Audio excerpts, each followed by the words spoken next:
Fellow auto detailers, welcome to the show that features interviews with today's most successful auto detailers. This is the Auto Detailing Podcast. Here's your host, Jimbo Balaam. All right, what's going on, guys? Welcome to this episode of the Auto Detailing Podcast. This is Jimbo. Before we get into today's episode, just a quick little intro to let you know what's going on with this episode. This episode with Billy was actually recorded as a Facebook Live event. We did a video together, and Billy was such a trooper. He actually had to, you can go on either my YouTube channel or deep down in my Facebook feed if you want to watch the video of this interview. It's just me and Billy sitting together. But Billy was having some computer issues, so he actually had to do the whole interview with his laptop upside down. Because we went through like an hour of technical difficulties, and then we had picture on both ends, and then when we finally got it, for some reason we couldn't figure out Billy was actually upside down. So what a trooper he was by flipping his laptop upside down. But he talks a lot about dealership detailing and how to be extremely profitable with dealership detailing. You guys gave me a lot of really good feedback from June Jones. June reached out to me and said that a ton of you were reaching out to him, asking about him. And dealership detailing has this really negative connotation a lot of times, but honestly, it could be extremely profitable if you do it right. So June put up a great interview a few weeks ago. Going to have him back on the show soon. But I wanted to get Billy on just for, again, another angle to this dealership detailing that, to be honest with you, I'm really not well informed about. So I enjoy bringing these other guys on that are doing it right. So there's that. And then check this out. I was turned on to this company actually through Instagram and reached out to them and got the owner, Ian. Super great guy. Turns out I actually had a piece of his equipment already. I don't even know how I got it, but I had it. And his company is Auto Fiber, and they do microfiber towels. They do wash sponges, wash mitts, coating applicators, which is what I had. These really cool applicator pads that aren't those stupid, don't have those. Oh gosh, what are they? They're not like the foam, and then they have the, I can never think of the stupid name, but you know what I'm talking about, where you wrap the cloth around it. It's not like that at all. I hate those. Ian's company, Auto Fiber, has these really cool ceramic coating applicator pads. And another one of my favorites that he has too, I did a picture on Instagram. I think it was Instagram, maybe it was Facebook. But it's these leather and interior gentle scrubbing sponges. Now, in the past, I used like a kitchen sponge, and it's one thing that I would clean, really good to clean like the steering wheel with, or leather seats that weren't completely thrashed and didn't need like a brush to clean them up, but they needed something more than just a general like microfiber towel to clean them up. So Auto Fiber and Ian have these leather interior cleaners that are like amazing. So I would suggest you checking those out. They're called the Skinny Pad, the leather and interior gentle scrubbing. He also has a ton of really, really awesome, everything. Sponges, sponge applicators, really, really, really solid microfiber towels. We're actually going to be putting a little Jimbo kit together of kind of my favorite microfiber towels, so look out for that. But me and Ian have been going back and forth, and he wanted to offer you guys 20% off of your order, which is awesome because his price is already really hard to beat. So 20% off of your order at autofiber.com. There's also free shipping on all U.S. orders. I'm looking at his website right now. So free shipping on all U.S. orders. You're going to get an additional 20% off of his already good prices. Again, I would at least check out the leather scrubbing pads, great for steering wheels, and a couple of his microfiber towels. He already has some really good kits going too. If you do a lot of coatings, that ceramic coating applicator pad is dynamite. 20% off your order and free shipping if you use code Jimbo. And so that's also going to help me, guys. It's going to help the show if he can track how many people are coming from you. So, hey, if you're in the market for some new microfiber towels or some goodies, help the show, help Ian, help yourself by getting some really good quality products. autofiber.com, use code Jimbo. Autofiber.com, use code Jimbo, and send me a picture. Show me what you get. That'd be fun. All right, autofiber.com, code Jimbo is going to save you 20%.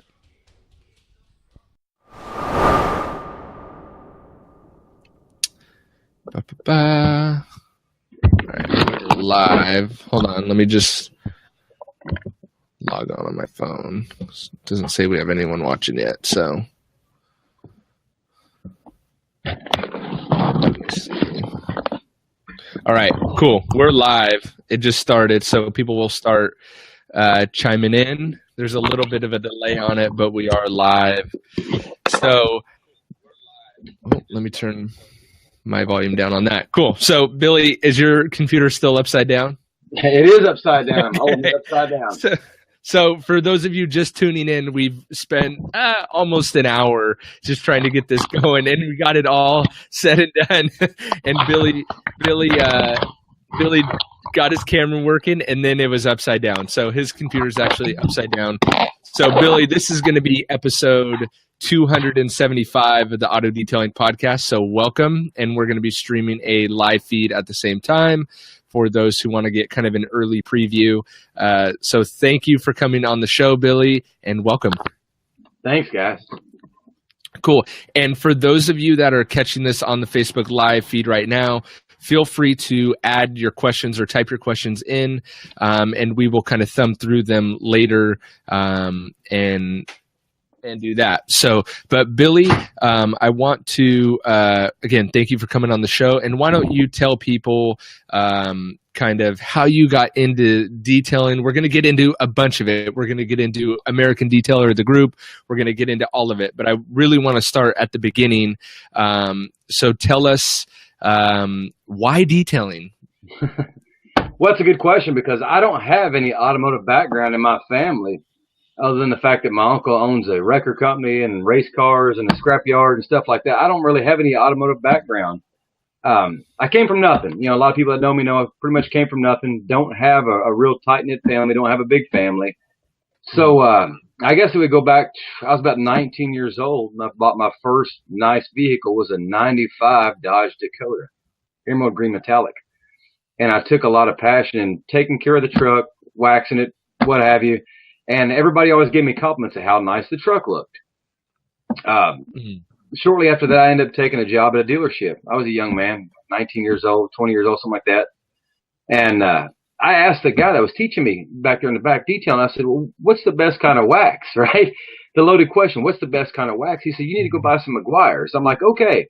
So that day I go to Walmart after work, and I'm looking for this Meguiar's, MCG, whatever, you know. Like McDonald's, but Meguiar's. I come back, I said, man, I don't see Meguiar's, but I got some kit wax. He's like, man, throw that away. I threw it away. Next day I went back, found the maroon bottle. The rest is really history. But it started with a dealership. It started in taking pride in my own vehicle that I worked hard and bought.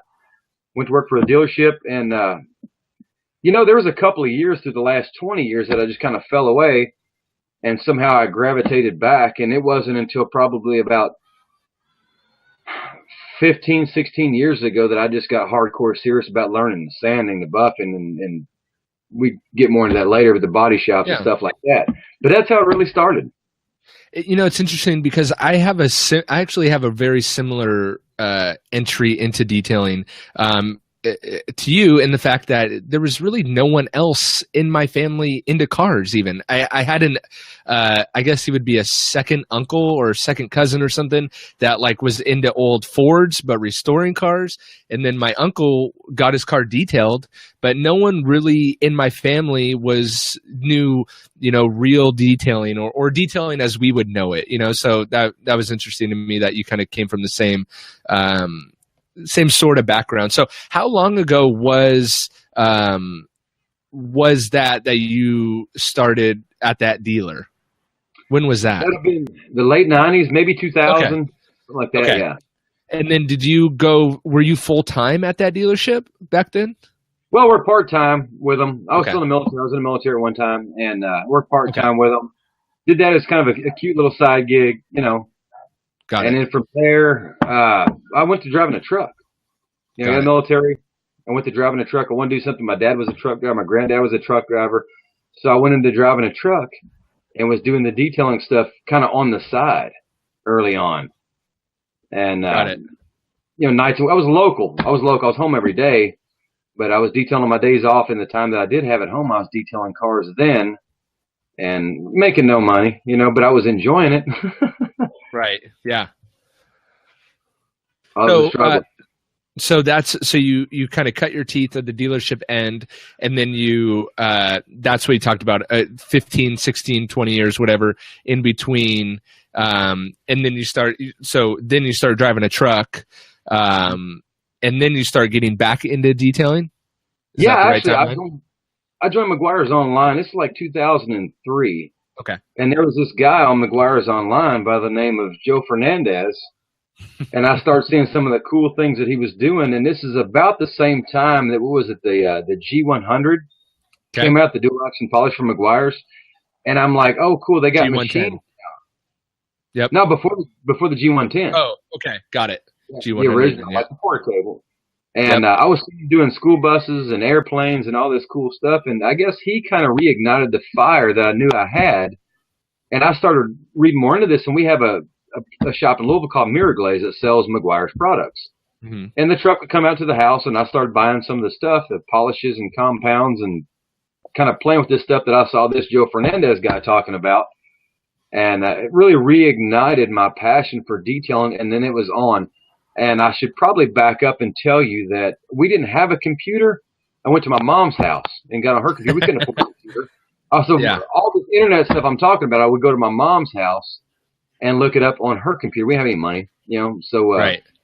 But I'd buy the products and start using them. Dual action cleaner polish, diamond cut compound, the burgundy, yellow, and cream color pads. Where it all started, and playing with it from there, and just going on McGuire's Online was something I just looked forward to every time I got a chance to go on there. And I would actually print off, because I didn't have a computer at home, so I would go through the forum and print off everything I liked, and I'd go home with a stack of papers like this and have them in a binder. As a matter of fact, my binder's out in my shop. And I'd go through and just submerge myself into the industry, wanting to learn all this stuff.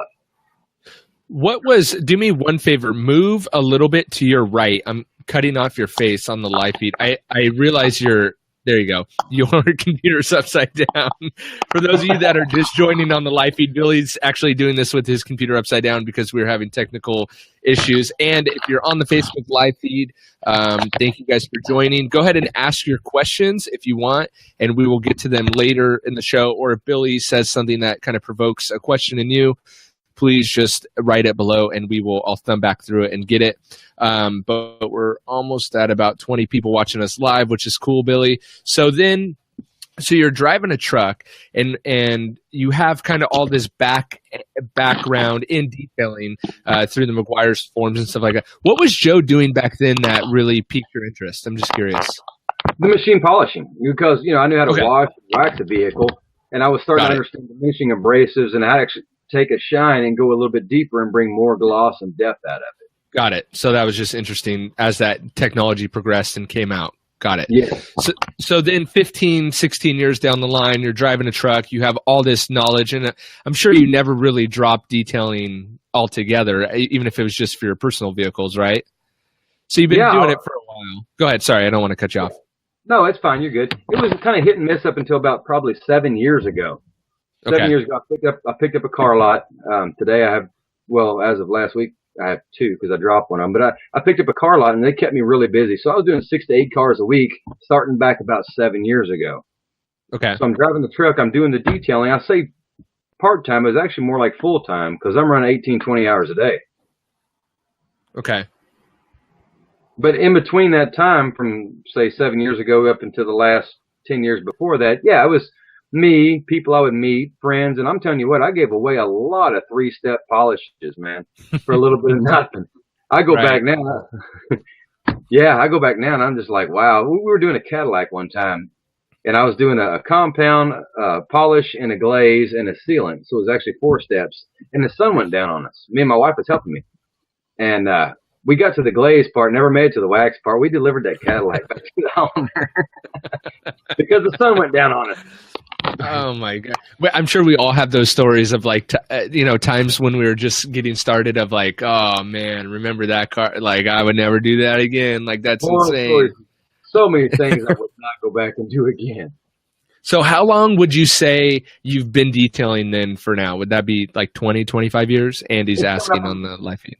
Yeah, 2017 is going to make 20 years from the 20 time years. from the time I first started really trying to do a good job and doing it for money, and 20 years. This year will make 20 years. Awesome. Congrats. So then you're driving a truck, and you told me before we started recording that you really didn't like that. But what was, as you're driving the truck, what was kind of the lead into wanting to detail full time? Were you just getting so busy with these car lots and stuff that you're like, I just don't have enough time to drive a truck anymore? Or what was kind of that progression into going full time for pretty much the first time, right? Yeah, it was really twofold. Number one, the regulations with the trucking industry were getting absurd. The things that you almost had to be an airline pilot qualification to drive a truck. The other part was there was a burning passion inside me that I just knew that. You ever had that feeling like you're supposed to do something? You're blessed with a gift or a talent, and you're supposed to do that. And I would always know I'm supposed to do that. But when you're daggone 23 years old, 25 with a kid and a wife, you've got to pay the bills and put food on the table first. Everything else kind of comes along the way. So,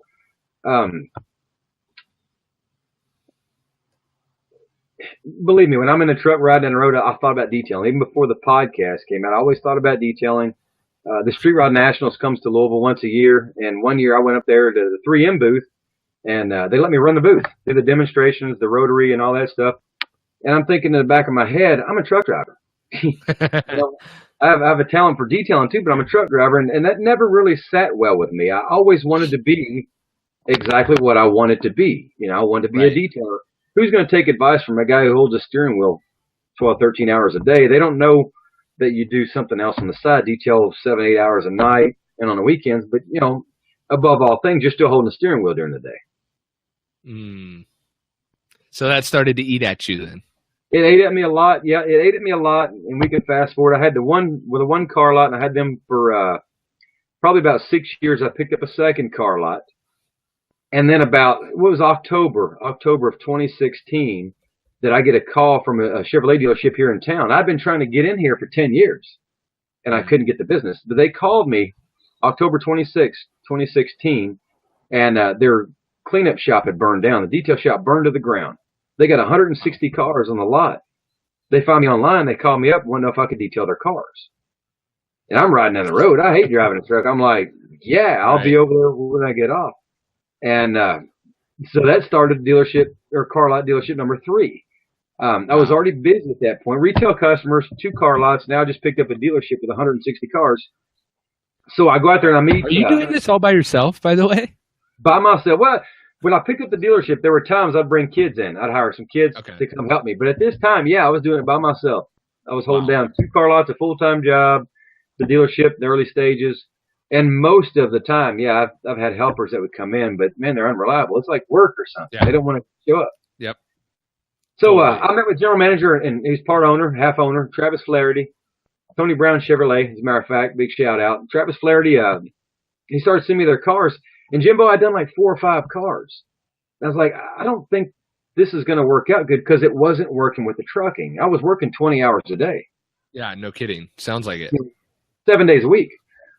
And something inside me just said, keep going. And I talked to my wife. I said, I lost 20 pounds during the time. My wife's like, because you didn't have time to eat. I don't do anything, man. I'm eating in the shop. And then, right.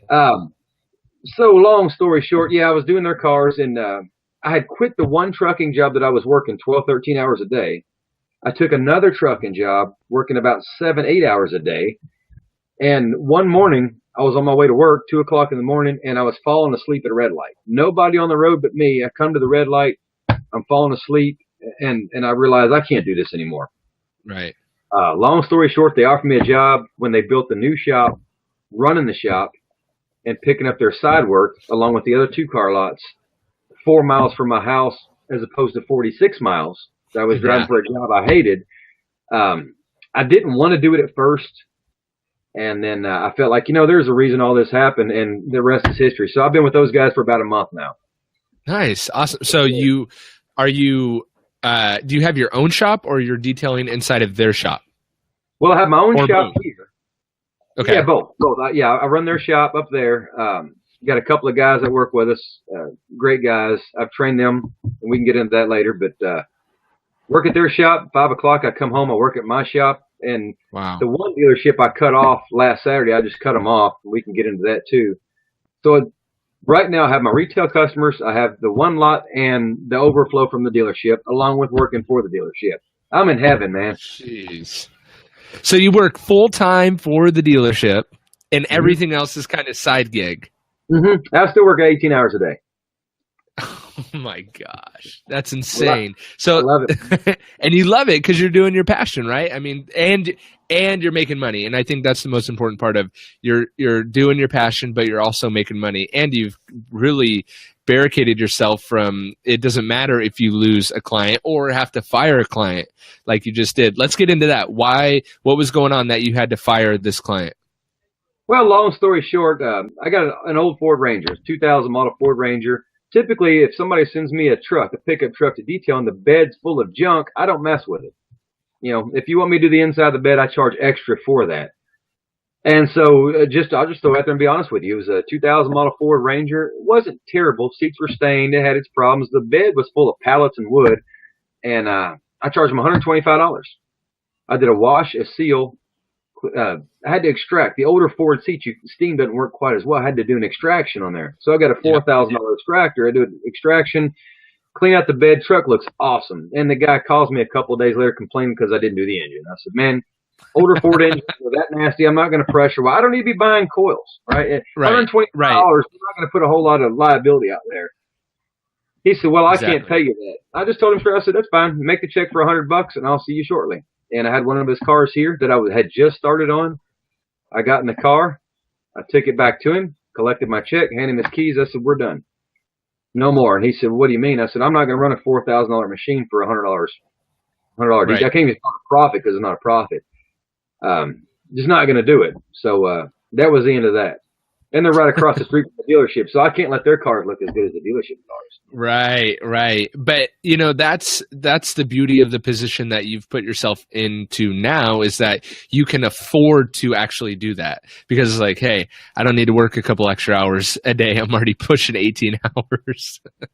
I don't think it's ever easy to give up income, but the one thing that I believe in is integrity in this industry. And there's a few people that'll look up to me and say, somebody out there might be 20 years old looking at me like I looked at Joe back then, and then say, man, I want to be like that guy. Well, I got to lead by example. And so actually, since we're right there, what advice, say there's someone tuning in on Facebook right now, or watching this way down the road on YouTube, or listening to the podcast in 4 years, 10 years from now, and they are the 20-year-old Billy looking at you like Joe, like you looked at Joe, what advice or what would you, what advice would you give them, or what would you want to tell them to encourage them?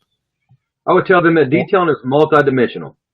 There are so many different avenues that you can go. You can go into the high-end correction coatings. You can go work on nothing but exotics. You can do this. You can do wholesale, retail jobs. Anywhere you want to go, wherever your heart leads you, you can go. It's up to your satisfaction. Now, we would all like to work on exotics and polish paint and stuff like that and make the big bucks. It really just depends on. There's not always big bucks in that. I've learned the hard way. It depends on your demographic. That's what I would tell somebody. I would say this is first thing you need to understand. Turn off the forums. Sit down and think for a second. This industry is multidimensional. There are so many different ways to look at something, and you don't always have to sell to your customer what's up here. You just have to relate in their terminology. Keep it simple. Don't overthink it. Great advice. Solid, because that's I just did another podcast episode that'll be coming live this Monday, and we talked a lot about that, relating to your customer, understanding your customer, knowing what they understand, and being profitable with that, because what the things we see as a detailer isn't always what a customer sees. So we need to be relatable to that. So, would you, since you dabble mainly in dealership detailing, which I really didn't know until, I don't know if I messaged you or you messaged me, whatever, after the June Jones podcast, which got a lot of great feedback with the dealership detailing side of things, which I'm really stoked about, because dealership detailing in the forums and Facebook groups gets such a bad rap. But I think there is an angle there to the advice, your point of the advice you just gave, that there's so many angles in this industry that you can take, and so many roads and courses and stuff like that. Would you suggest someone starts in the dealership detailing realm? That's a good question, and there's two ways you can look at it. Somebody coming in the industry, would you want to start out buying expensive machines, pads, polishes? This stuff changes every 5 minutes. I think dealership is a good place to start, especially if you're in your early 20s. Why would you work at McDonald's for $8 an hour, $7 an hour? Why would you work at Walmart for $10 an hour? If you want to work for $10 an hour, $12 an hour, go work for a dealership. If this is something that you feel like you want to get involved in and grow in, go to a dealership. A lot of them, and I know June talked a lot about being paid per the job. Yes. And a lot of bigger cities and dealerships do that. A lot of them also pay by the hour.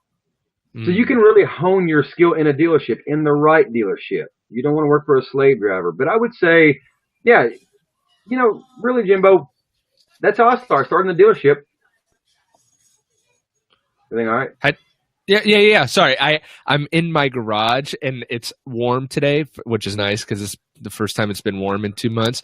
So I have the garage door open that's off to the side over there. So I'm people are walking by and it's distracting me, so I keep looking. That's fine, bro. I thought somebody was trying to break in or something. I'm looking. No. Yeah, trying to look over my shoulder. Yeah, I got Billy over here, guys. Don't mess with me.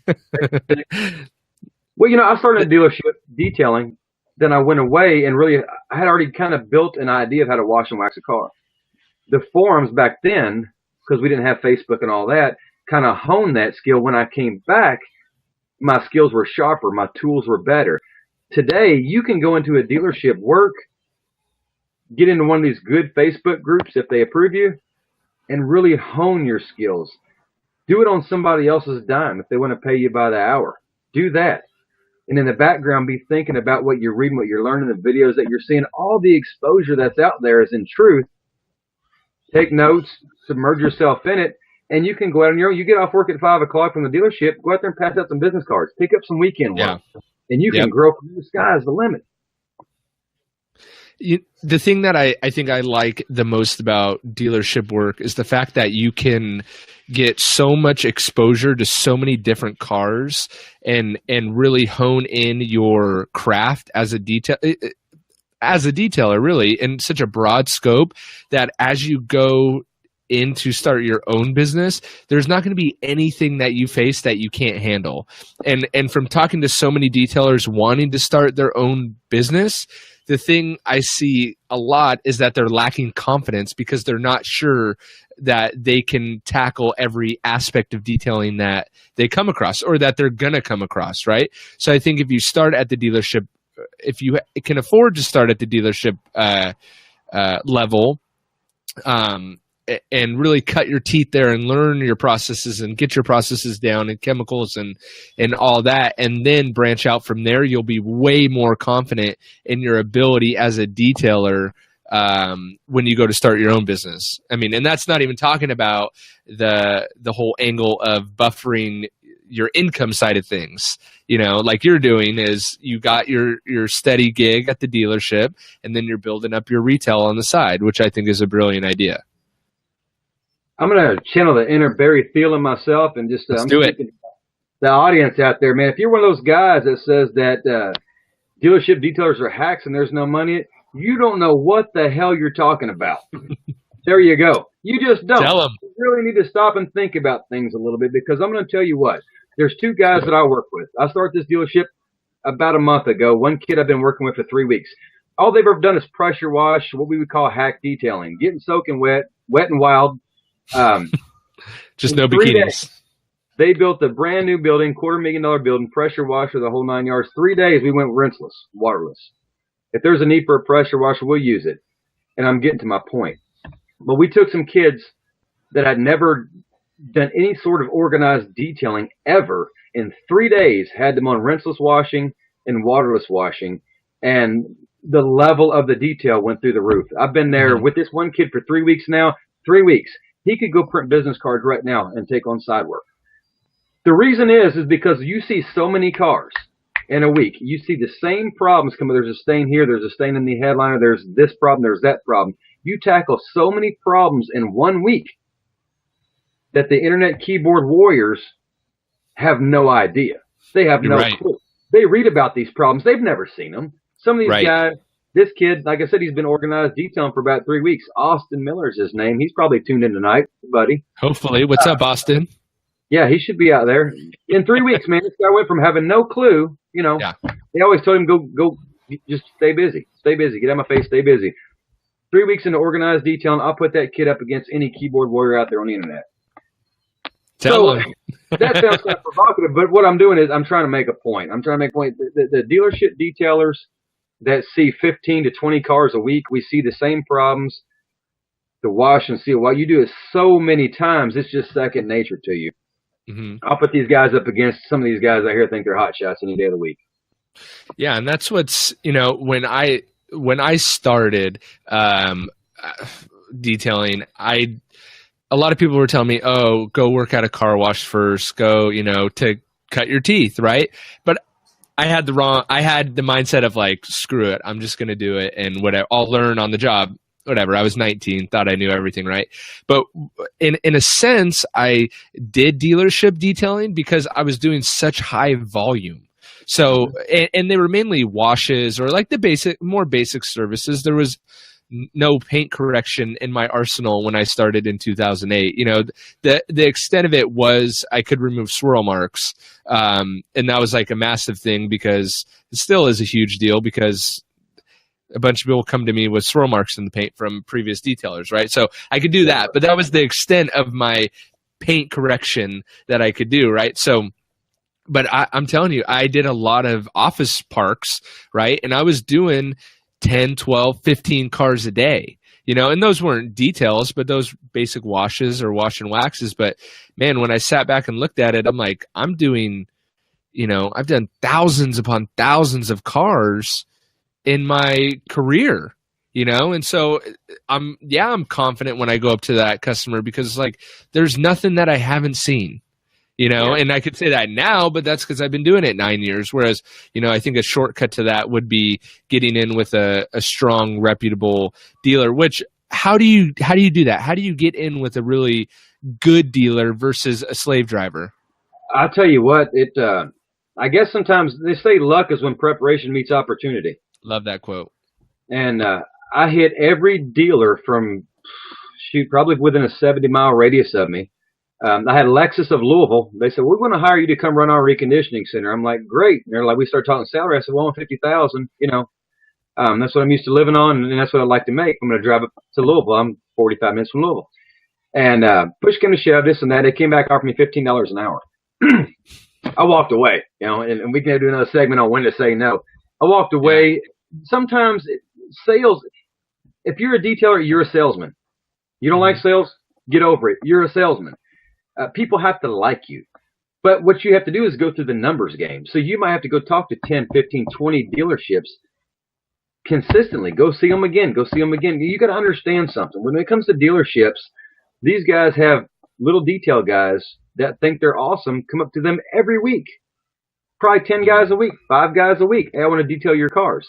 So it's thrown in their face so much that they go to the lowest bidder. I think what you need to do is find a dealer or a general manager that's willing to sit down and listen to what you have to say. You have to have confidence, going back to the sales part, and explain to them that you're an asset to them. You want to make them money and show them how to make money. But you have to be confident in your abilities and confident in your delivery, and not all of them are going to say, yeah, man, when can you start? That's just not how it goes. I had one dealership tell me one time, he said, man, we're looking for somebody that can detail cars, tint windows, do paintless dent repair, touch up. One van, one truck pulls up, does it all of it. We'll repair it the whole 9 yards. And I'm just kind of looking at him like, that's like trying to find a body man. It's a great painter, or a painter. It's a great body man. It's, it's going to be a while. My advice would be, right. yeah, go out there. Even if you get turned down, even if you get rejected, number one, you get to learn what rejection's all about. It's good for you. Yep. Number two, you get to build confidence in your delivery when you talk to people. And number three, they're going to see you keep coming back again and say, this guy really is determined to have some business. They might give you a chance. If you get through the door and they give you a chance, blow their mind. Just blow their mind. You don't have to do it on the first day, and you don't have to talk about all the things that you see us talking about on the internet. Just do what you know how to do. Settle down, relax, be calm, and deliver on the results. It'll pay off. It will. They don't understand. When I first went to the dealership down here, and the general manager, they really are really into the details. I mean, they really are. They don't want swirl marks. Or they don't want swirl marks. They don't want scratches. They want their stuff looking good. It's a competitive business. Find the right general manager that's willing to listen to you, get in the door, do a good job for them, and the sky is the limit. But like I said, they're so used to seeing people, like landscapers, they're so used to seeing people come up want to wash their cars for a little bit of nothing, and I don't expect anybody to work for nothing. Right. And I think it's so funny because the more I talk to people who do dealership detailing, the more I realize that there is money in it, and it may depend on, your location, where you're at, but it seems like there's been so much talk about there's no money in dealerships. There's no money in dealerships. And then it's like, well, maybe you've just been talking to the wrong dealership. You know what I mean? Sometimes it takes them hiring the wrong person to get them to hire the right person. Mm-hmm. Yeah, and I make it sound like it's easy. It's not easy, but anything worth doing, and if the passion burns inside me so deep that somebody at some point was going to take me on. If I had to, my wife and I talked about it. If I have to pack up and move to another state, whatever, I'm going to go. This is what I want to do. Right. If you have that, that kind of conviction in your heart, that kind of determination, maybe you're in the wrong area. Branch out a little bit and talk to other dealers and see what happens. But it might take 10 years, like it did me in the small town that I live in. It took 10 years. It took a misfortune of a building burning down for me to get a door to open, to walk in, to be blessed with. I'm blessed with. As far as money in the dealerships, I replaced the trucking engine. I drove a truck for 18 years, raised a family on it, and I've replaced it that fast. Wow. When opportunity meets preparation, that's where the luck is. So you started this little Facebook group called American Detailer. Can you tell us about that? Why you started it? Yeah, never was really one for the camera. This all really came by accident. I was involved with another group that will go unmentioned. And those of you that know, well, Those of you that don't, well, you probably figured it out. This individual had a group, and he wanted to talk about his products only, which is cool. I was on board. Got a lot of messages at night. I'd be trying to go to bed. People from all over the world messaging me with questions, this and that. I saw you shoot a video, and this was in the background of your shop, blah, blah, blah. Long story short, my wife came to me, and she says, I can't do this. This is wearing on our marriage. We're laying in bed, and just because it's 2 o'clock in the morning in Kentucky doesn't mean it's the same time in Denmark or Thailand or anywhere in the world. So what I had decided to do was start a side group, and maybe 30 people would join it, and I would just shoot a video in this American Detailer side group, basically answering questions that people were blowing me up with messages on. If I could shoot a 5-minute video, I could answer 20 questions instead of banging out on the keyboard to answer all these questions. Right. The individual that was in charge of that group, owned the group, found out about it. I wasn't trying to hide it, but asked me about it. I told him what was going on. He kicked me out of his group, unfriended me, blocked me, and so American Detailer was born December 20th of 2015, and that was the night that the shit hit the fan, and probably the best decision I ever made. Nice. And I just posted a link to the group on the live feed, so if people want to join the group, they could do that right there. So how is the group going? I'm in it. Obviously, I see a lot, but for those who don't, what's the group about? Tell us that. Good question. The group is about the reason why I joined the other group is there is so much crap out there on the internet that you can read. And I'm living the same life detailing cars that these guys are telling me isn't possible. And I'm just like, you guys are really overthinking things. I was in other Facebook groups. I got tired of the bickering and going back and forth. If somebody would ask a stupid question, you give them an answer, and then it's like dogs on raw meat. They all pounce, and I'm like, it really just kind of turned me off. After the fallout with another group, I thought about things a little bit when American Detailer was first born. I said, there's a lot of young people out there that are going to turn away from this industry. They're going to see some of the crap that goes, and I'm not going to name any other group by name, but we know there's other groups out there with a lot of drama, a lot of crap. How many people are you going to turn away from the industry because of your own greed or your own ego? So I feel like it's an obligation. I have an obligation to the industry that's been so good to me to provide a platform to give them the truth. And I'm always going to give them the truth. The truth is not always popular, but you'll find it in American Detailer. So how do you keep that? Because I see, I see that's kind of the goal of some of these other groups, but then they kind of stray from that. So how can you ensure that the group stays like that? By just deleting people? Yeah, well, I mean, number one, we're blessed with a tremendous group of people. I mean, just our guys. I've got 5 moderators. We really probably got like 200 moderators because if something comes up, it gets squashed pretty quick, and it just is a testament to the quality of individuals in the group. Just like anything else, when you're 200-300 people strong, you're going to have a knucklehead in there every once in a while. And I don't have a low tolerance. I just don't like stupid people. I don't like games. You play stupid games, you win stupid prizes. Right. So it's a fine line to get into American Detailer. First of all, it's not an open group. You can't add 15 people to the group. The person has to request themselves. So the first answer to the question is, I don't care about having 5,000 members. Doesn't matter to me. I think we're at 375 right now. If that's where it stays for the rest of the year, I'm fine with it. Doesn't matter. What I care about is the people in the group getting quality content. Somebody comes in there and causes a problem, they're gone. They're gone so fast. And recently I've had to dismiss a few people that just didn't belong. If you are so green in this industry, this is not the place for you. All right. It's not the place for you. What I try to do is build, as far as my involvement with American Detailer, I try to build young detailers that have a passion to want to win. I try to help guide and mentor and build them. If you don't know the difference between a synthetic sealant and a wax, this is not your group. And that's, not a stab at anybody, but I don't really care about having 2,500 members that don't. Right. There's other groups for that. Absolutely. There's plenty of groups out there, and there's some decent groups. There really are some decent groups out there. I just have a vision for American Detailer because it really happened by accident. What we're doing is working somehow, some way. We're just blessed, Jimbo. We're just blessed, man. Love it. What is let's get into some gripes that you have with the industry right now. Let's hear it. You said you were going to make this controversial, so let's. Absolutely. I got a yardstick. I got a yardstick the other day from the dealership, and I was talking about putting just posting my yardstick online.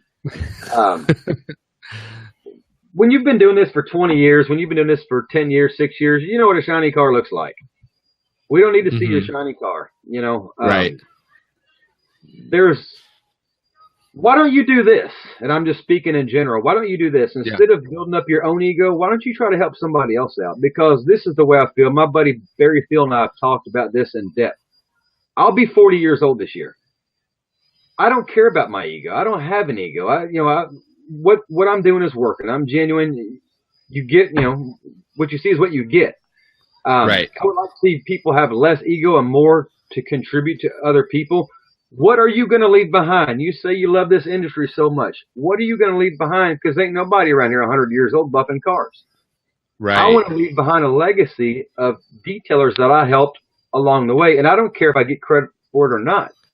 But there's so many people out there that really seem like they're insecure by having to build up on their own ego. Why don't you help build somebody else up? Carlos says you look 50. I had to trim down some of the gray hairs, man. Otherwise, I look 60. It's been a long road, brother. Let me just divert off a minute, man, and go back to the early years. The early years, man, we had nothing. I mean, We lived in a 1-bedroom apartment. I had a shop across town, and I would work on cars, detailing cars at night. My wife, I have no idea why my wife still sticks around. I have no earthly idea. Daughter at the time was about 3 or 4 years old, and I had a creeper on the floor, a shop creeper, and we'd put her on the creeper and cover her up with blankets, and she would sleep on the creeper until I was done working on whatever it is I was working. We would go back to our 1-bedroom apartment on the other side of town. The things that I have put my family through over the last 16 years that we've been together, my wife and I, for this industry, that's why I'm brash, and that's why I defend it the way I do, because I've lived it. I've given my life to this industry. 16 years. I have a daughter that's been raised in it. Obviously, my wife has been right there by my side. I would like to see other detailers have that same passion and conviction, and instead of focusing on their self, focus it on the industry that's been so damn good to you. Right. Love it. Me and Kevin Davis just did a live stream like this a couple of days ago where we talked about ego, and that was a lot of my motivation for starting this podcast, because I wasn't that involved, as I told you before. I was just running my business. I didn't really pay too much attention to the whole online detail community. But then when I started to see it, I'm like, crap, there's some space here where this isn't real detailing some of the time. Like, why does no one talk about wheel acid? Like, I use wheel acid all the time. Why does no one talk about that? So I started talking about just stuff that was just real to me. And so that, but with trying to leave the ego out of it, to leave a legacy that people could follow and be like, because I started to think about, kind of like to your point that you just said, like, well, it's great that I know all this, but if I don't share it, no one's going to learn about it. Yeah. So what does it matter? Yeah. So I love that. You got to be humbled when you get messages on the side, and there's times it can be annoying. Don't get me wrong. When somebody messages you with a problem, I had a guy today in Texas message me about single stage paint. I'm right in the middle of trying to do a job, Right. I took the time out to help the guy through it. Man, that it speaks volumes. It does. It speaks volumes to other people, because not everybody is on your level, nor are you on everybody else's level, right? Right. Better than anybody. 100%. But there's 100%. A lot of people out there looking for guidance. You could be the person that draws them into the industry, or the one that turns them away from the industry. How much do you love the industry? What do you want to do? Right. I'm not asking you. I'm just speaking generally. Yeah. No, I got you. So for the people that are watching the live feed, I kind of want to open it up more to any questions that you guys have. I've been posting kind of the comments that you guys are sharing. I've been putting those on the screen. Billy, I'm not sure if you could see that when I do that, but I've been putting those on the screen. Huh? What's that? I see them upside down. I'm trying to read them upside down. Oh, crap. I forgot. For those that are just... I'm going to go back and watch this. It's okay. Yeah, you can go back and watch it later. And this is going to be a podcast episode as well, because that's really what we're trying to do here. Really wanted to get Billy on the show to do an episode to share his journey. I'm in American Detailer, and I see all the respect that the guys have for you, and you just are constantly getting mentioned that you're a stand-up guy. So I definitely want to have more people like you on the show to help me aid in this bigger picture thing. In this bigger picture thing of leaving the ego out of it, and stuff like that. So what else do you want to talk about? Would you want to tell someone out there? What else? It could be a gripe, it could be a tip, it could be anything like that.